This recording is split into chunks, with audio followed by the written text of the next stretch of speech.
رشتوں کے حقوق شروع ہوتے ہیں اور پھر معاشرے میں آتے ہیں، کمیونٹی میں آتے ہیں، پھر یہی گھروں سے نکل کے چوراہوں پر، بازاروں میں، امام باڑوں میں، عاشور خانوں میں، سینٹروں میں، مسجدوں میں یہ تقسیم ہوتے ہیں۔ لہذا ہمیں حق پسند ہونا ہے تو جا کر کے ہم کو حیات طیبہ ملے گی، اور جب اللہ جسے حیات طیبہ دے دیتا ہے وہ حق کے لیے قیام کرتا ہے، پھر منافقت نہیں کرتا ہے، مکاری نہیں کرتا ہے، ریاکاری نہیں کرتا ہے، ان کے منہ پہ ان کے جیسی، ہمارے منہ پر ہمارے جیسی، پھر یہ کام نہیں کرتا ہے۔ ایک روایت آج کے حوالے کر کے تحمت تمام کرنا چاہتا ہوں، ایک بابا دے بلند صلوات پڑھ دیں آپ۔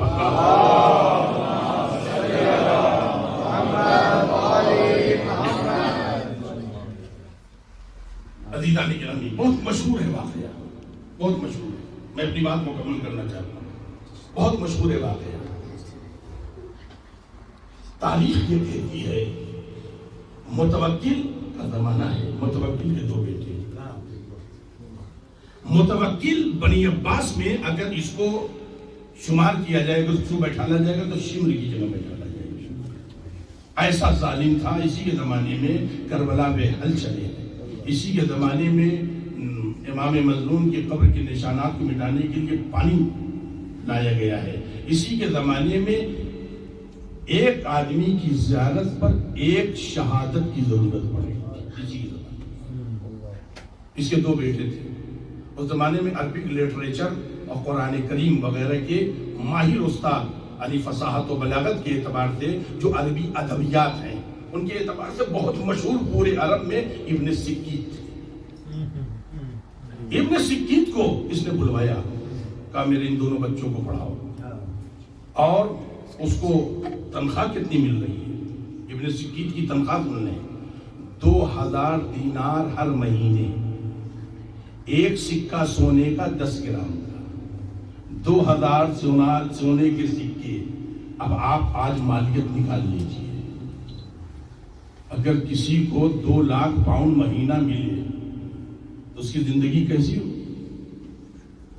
اس کی عیش کی زندگی وہ تو اگر بانٹ کر کے بھی کھائے تو ختم نہیں ہوگا۔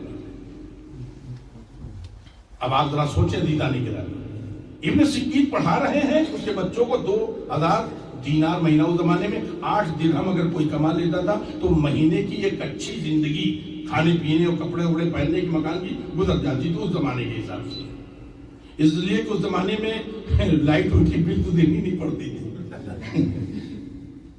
8 درہم اگر کوئی کما لیتا تھا تو پورا مہینہ بہت اچھا مڈل زندگی کے لیے۔ 2000 دینار، درہم نہیں، درہم چاندی کا سکہ ہے، 2000 دینار سونے کا۔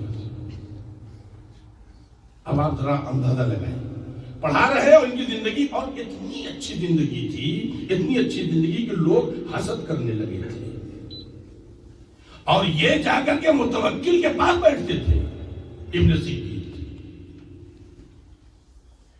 ابن سکیت کی زندگی بڑی اچھی گزر رہی ہے، ہم چند نوالوں پر اپنا ایمان بیچ دیتے ہیں، چند تعریفوں پہ اپنا ایمان بیچ دیتے ہیں کہ فلاں آدمی میری تعریف کر رہا تھا، کہیں فلاں برا نہ مان جائے، لہذا ہم حق کیسے بیان کریں۔ عزیزہ نہیں گرامی، متوکل نے ایک امتحان رکھا، کمپٹیشن رکھا، بہت سے اس میں آئے، اس میں اس کے دونوں بچے پورے عرب میں بالکل فاسٹ پاس ہو گئے۔ اچھا، ادھر جب لوگ حسد کر رہے تھے تو کچھ لوگ چغل خوری بھی کر رہے تھے۔ چغل خوری سمجھ رہے ہیں نا، ادھر کی بات اور ادھر کی ادھر، مگر چغل خور تھوڑا سا فنکار ہوتا ہے، تھوڑا سا فنکار ہوتا ہے، اس میں بڑھیا چاٹ مسالہ بھی ملا دیتا ہے تاکہ سننے والے رشتہ دار کو اچھا لگے۔ لوگوں نے چغل خوری کی کہ یہ تو علی والے ہیں، یہ تو بنی ہاشم سے محبت کرتے ہیں، تو ان کی امامت کے قائل ہیں۔ آخری بات عزیزان گرامی، آخری لفظ احمد تمام ہم اور آپ کے لیے بہت بڑا اگزامپل ہے یہ جناب ابن سکیت کا واقعہ۔ اگر ہم حیات طیبہ چاہتے ہیں تو ابن سکیت کا یہ واقعہ ہمارے ذہن میں رہنا چاہیے۔ ابن سکیت کی چغل خوری ہو رہی ہے، جب اس کے بچے کمپٹیشن میں پورے عرب میں پاس ہو گئے تو اس نے بہت خوش تھا، بہت انعامات وغیرہ اس نے دیے ابن سکیت کو. اس نے سوچا لو یہ والا بھی معاملہ حل کرنے، روزانہ آ کر کے چغل خور جو ہے ان کے خلاف باتیں کر رہے ہیں. ابن سکیت بڑے دربار، یہ بتاؤ میرے یہ دونوں بیٹے جو تمہارے شاگرد ہیں، جو تمہارے اسٹوڈنٹس ہیں، یہ افضل ہیں یا علی کے بیٹے حسن و حسین علیہ السلام؟ کتنا بڑا امتحان ہے.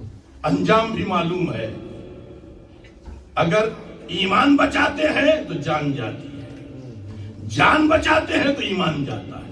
ایسی یہ بتا ہے. مگر جو حیات طیبہ کا مالک ہوتا ہے وہ فقط حق پسند نہیں ہوتا ہے بلکہ حق کے لیے قیام بھی کرتا ہے.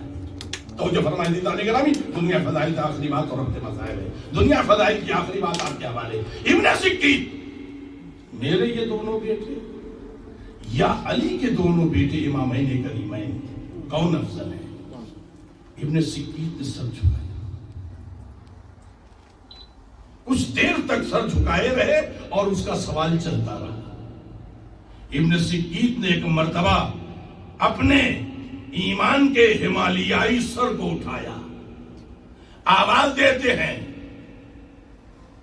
متوکل کہاں آسمان فضیلت کی چمکتی کہکشائیں اور کہاں گندی نالیوں کے پروردہ کیڑے، تو کہاں ملا رہا ہے؟ اگر تجھے ملانا ہے تو علی کے غلام قمبر سے ملا، تب بھی قمبر افضل ہے، نہ تو افضل ہے نہ تیری اولاد افضل ہے. صلوات پڑھے محمد وآل محمد.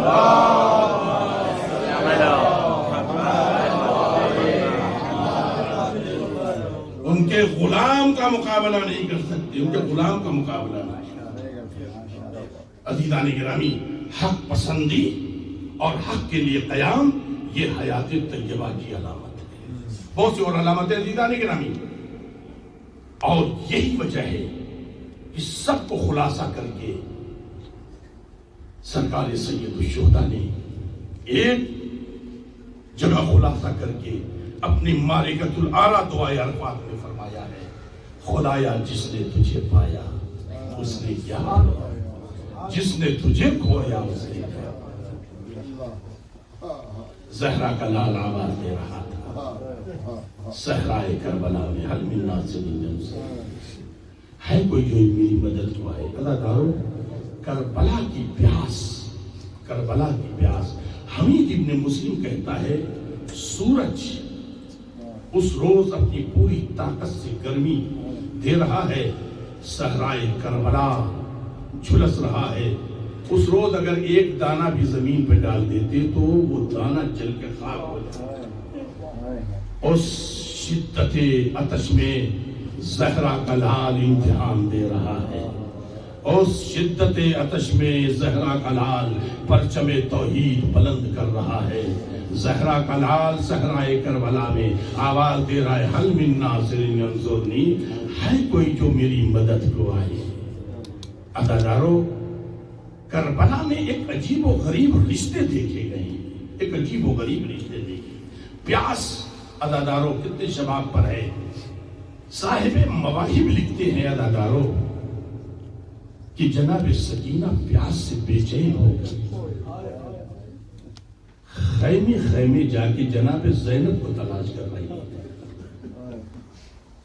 ایک مرتبہ اماں رباب کے خیمے میں داخل ہوئی تو کیا دیکھا؟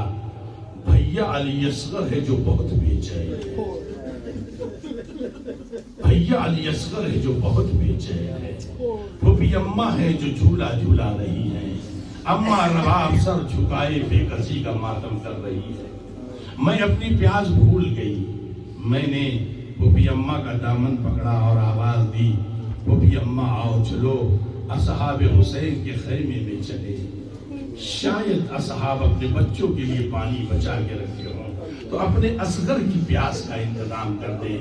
امام جناب زینب فرماتی ہے بیٹی وہ اصحاب حسین ہے، یہ ممکن نہیں ہے.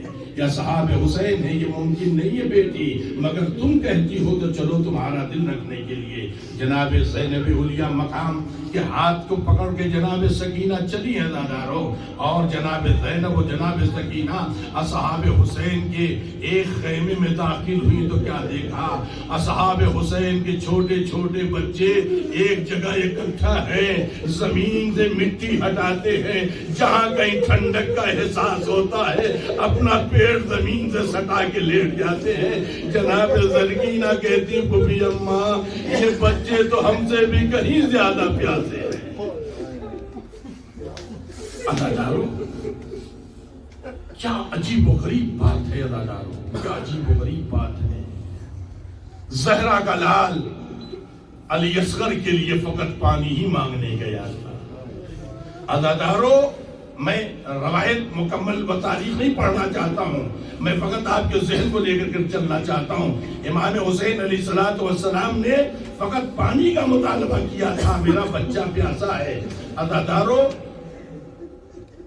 3 پھل کا تیر صاحبان اولاد، 6 مہینے کے بچے کے گلا ذرا کبھی دیکھ لینا، اور جب احساس کرو گے تب رو گے۔ 3 پھل کا تیر عرب کس کے لیے بناتا تھا؟ وہ شرارتی گھوڑے جو دوڑتے تھے تو رکتے نہیں تھے، ان گھوڑوں کو اسی تیر سے مار کے روکا جاتا تھا۔ گھوڑے کی موٹی کھال کہاں؟ 6 مہینے کے بچے کا نام گلا۔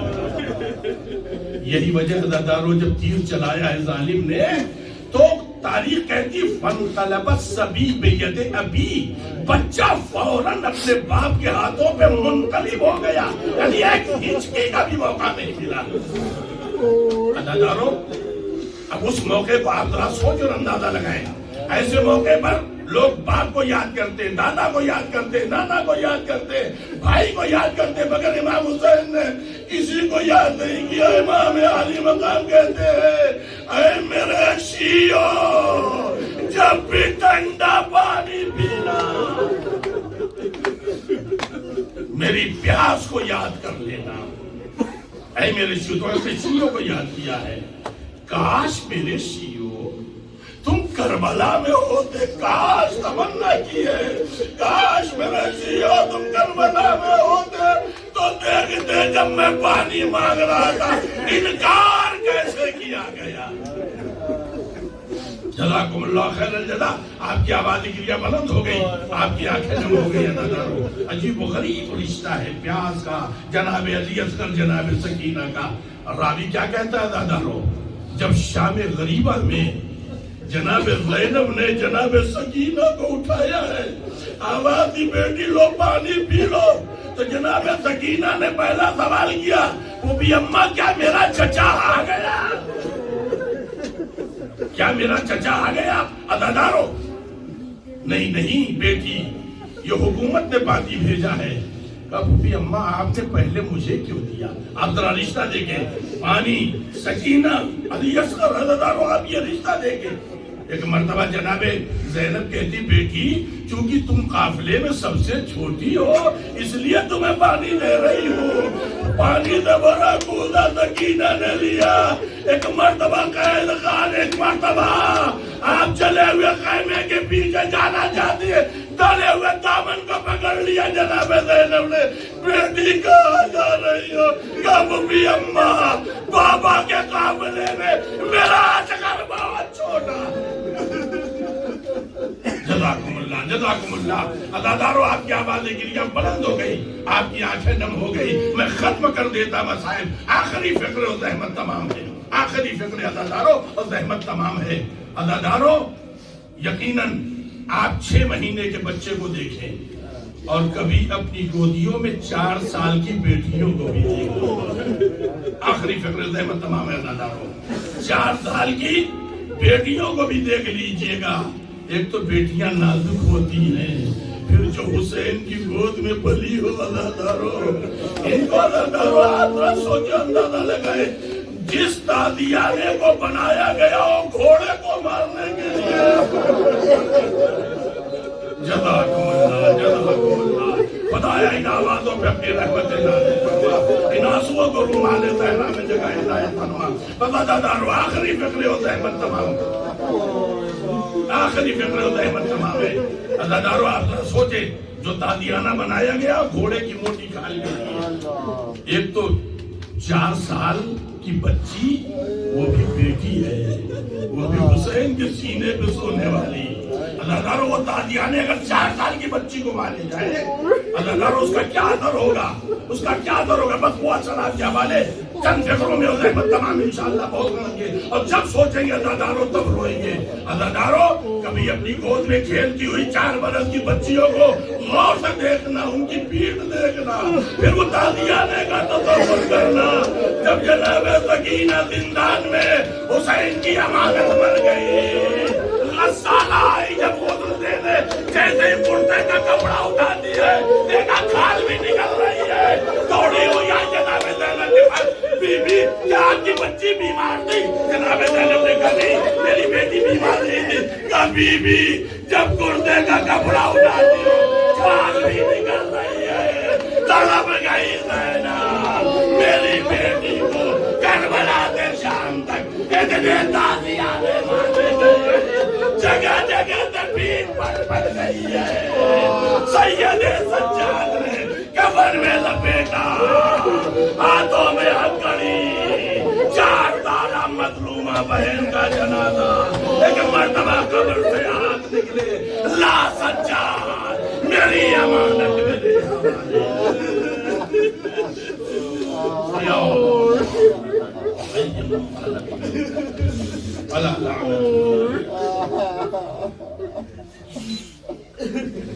پروردگار بحق محمد وآل محمد علیہ السلام ہم سب کے گناہوں کو بخش دے۔ تمام مواد مومنین و مومنات بالخصوص باغی قدس کے مرحومین کو جوار امام حسین علیہ السلام نے جگہ عنایت فرما۔ پروردگار میرے اللہ تمام مسافرین بالخصوص مسافرین کربلا کو ان کے مقصد میں کامیابی عنایت کرتے، ظالمین و ظالمین ان سب کو وطن واپس کرنا، ہم سب کی زندگی میں بار بار قبر حسین کی زیارت اور مرنے کے بعد میرے اللہ شفاعت امام حسین علیہ السلام نصیب۔ میرے اللہ میرے قریب پروردگار تمام اہل بیت علیہ السلام کے چاہنے والوں کی بالخصوص علماء فقہاء مجتہدین کی جان مال عزت آبرو ناموس کی بھی حفاظت فرما۔ میرے اللہ میرے کریم پروردگار بحق اہل بیت اطہار علیہ السلام حاضرین کی جو دعائیں انہیں تو قبول فرما، عبادت انہیں تو پورا فرما، آرزوؤں کو پائے تکمیل تک پہنچا۔ میرے اللہ تجھے واسطہ امام حسین علیہ السلام کے کچلے ہوئے لاشیں کا منتقم خون حسینی امام زمانہ علیہ السلام کا تو حجت درجت ہے، مولا جاوان و انسان میں سب کو شمار ہے ماتم